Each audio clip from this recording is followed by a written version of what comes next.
era proibido. Eu tinha que, os conselhos tutelares não deixavam, só que os policiais de Almenara gostavam de me ver cantar. Então eles deixavam, eles falavam, ó, você tem que ficar aqui, mãe. E eu lembro que era sacrifício, minha mãe ficava acordada até 4, 5 horas da manhã, porque eu queria fazer todo o repertório. Eu começava às 8 da noite e eu ia até 5 horas da manhã para ganhar macarrão, para ganhar R$100 para dividir com 3 pessoas, porque a realidade ainda é assim. A gente é muito desvalorizado. Nós, músicos do Vale do Jequitinhonha, somos extremamente desvalorizados. E nós estamos aqui para isso, né? Tentar, pelo menos, resgatar a situação. E por muitos, não é um exemplo meu, a Aine, tenho certeza que já passou por isso. A gente cantava pelo prazer de cantar e não pelo que a gente ia receber. Porque eu lembro que eu fazia 5 horas de show e eu escutava os donos de tais estabelecimentos dizer: se eu tivesse dinheiro eu dava mais para você. Mas todo aquele couvert que as pessoas recebiam, eu não recebia. Eu e o meu colega Alex, que tocava para mim, minha amiga Larissa, a gente tocava pelo prazer de cantar, e a gente já escutou diversas vezes: eles cantam por qualquer prato de macarronada. Nossa! Só que não era desse jeito. É porque eu amava fazer aquilo dali.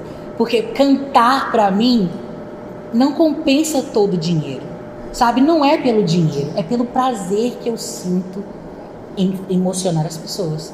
Então, pra mim, tanto faz, naquela época, se ele me desse R$10, R$5. Eu lembro que uma vez tinha micareta na cidade.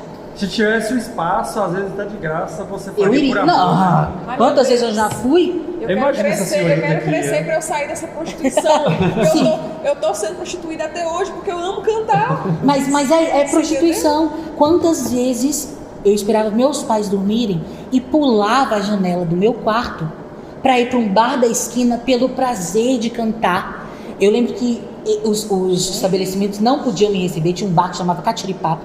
Ele era na esquina da minha casa. E o povo bagunçava lá a noite inteira. Eu esperava todo mundo dormir. E eu era tão grande dentro de mim, gente, isso com uns 12 anos, 13, por aí.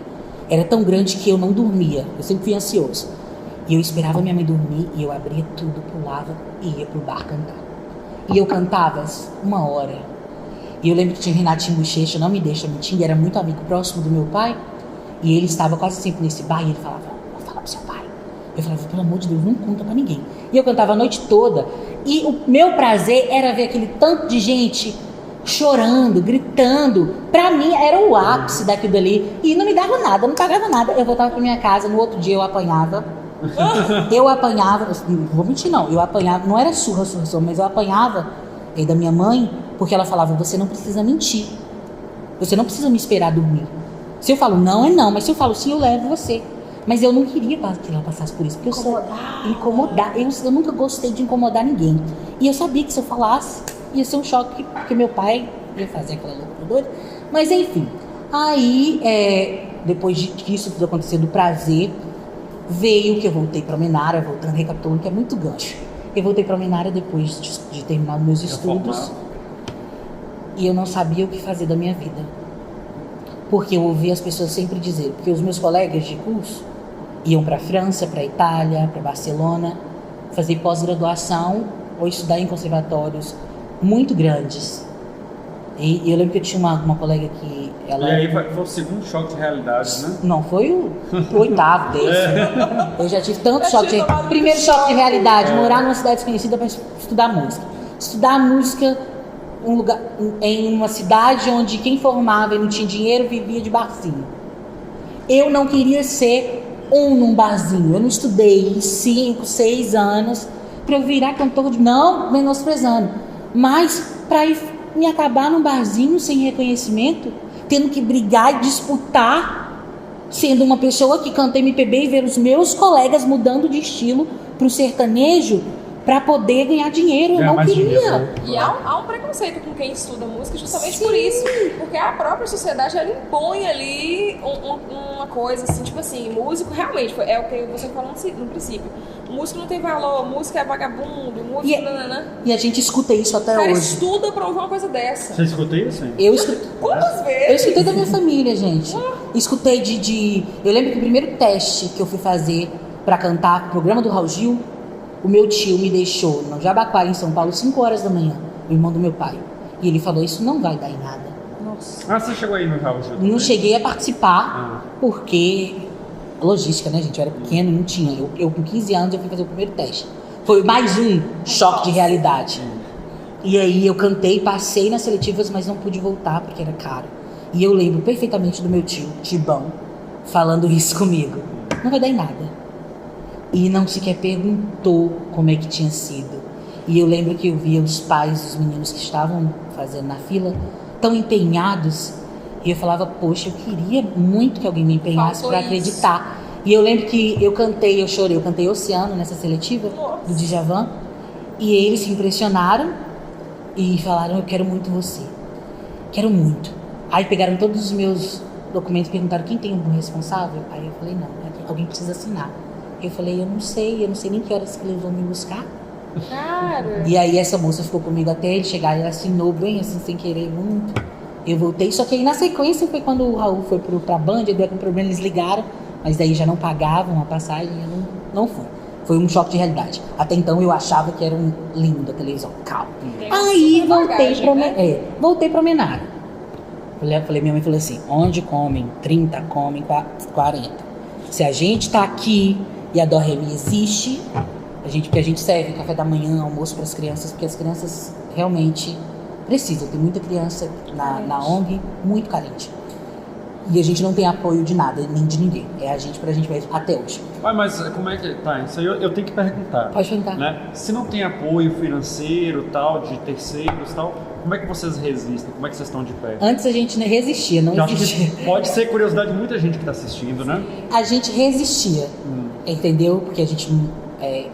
a ONG era numa garagem e era uma casa alugada. A gente resistia e pedia para que as pessoas entendessem que a gente não podia pagar aquele momento o aluguel. Ou então alguns pais que tinham um pouco mais de condição davam uma ajuda de 30, 40 para ajudarmos, mas era eu e minha mãe. E a minha mãe, nesta época, conciliava, agora vocês vão entender a deixa, conciliava a ONG com a farmácia Senhor do Bonfim, que é do Bonfim. E o Bonfim, lá de Jequitinhonha, tinha aqui, o Bonfim, minha mãe trabalhou com ele 7 anos.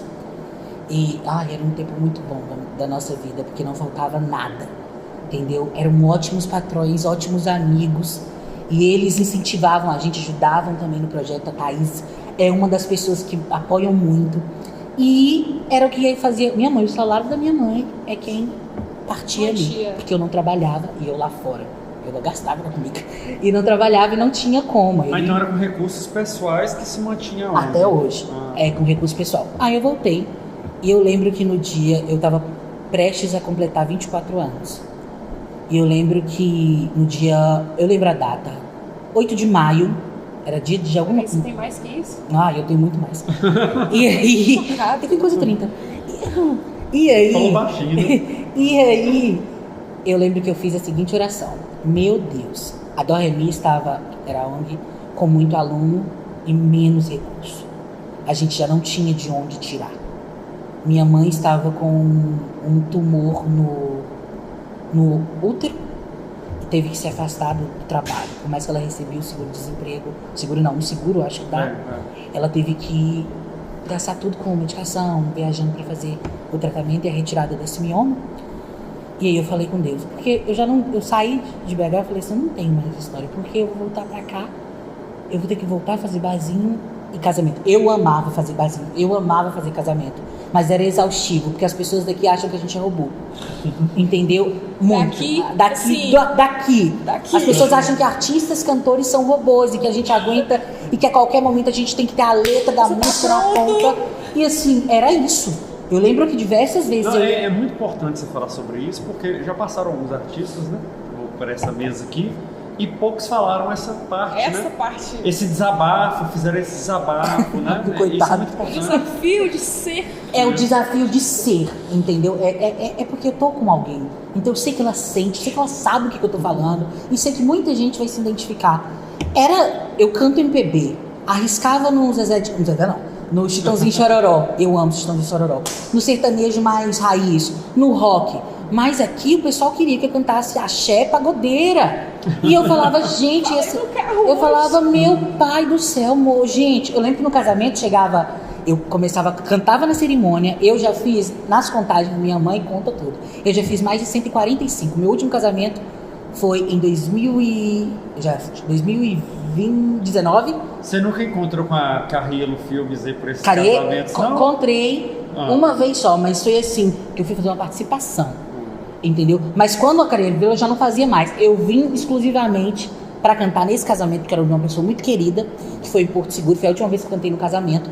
E aí, no dia que eu fui cantar no casamento, eu já falei, ó, é só essas músicas aqui, acabou. Eu só vou cantar na cerimônia. Por quê? Não era porque eu era metido, não era porque eu não gostava de cantar. É porque começavam a pedir pagodeira, axézão, todo respeito a Jequitinhonha, que tem um compositor incrível de música de axé, entendeu? E tem cantores, assim, que gostam do brega mesmo. Eu, particularmente, não me adequo a isso. Canto, mas eu não consigo ser de verdade quando eu tô fazendo isso. Sim. Então não dava. Então eu falava, meu Deus, eu vou voltar e vou fazer isso.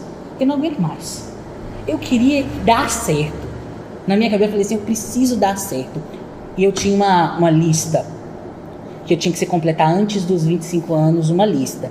E a primeira coisa da lista era, olha o sonho da pessoa, era dar uma casa para minha mãe, e na segunda estava crescer a Dó Ré Mi, e na terceira estava entrar no programa de música, cantar na televisão. Era cantar na televisão, não era programa de cantar na televisão. Você disse isso no primeiro dia do programa. Sim, eu tinha o meu sonho. Na televisão.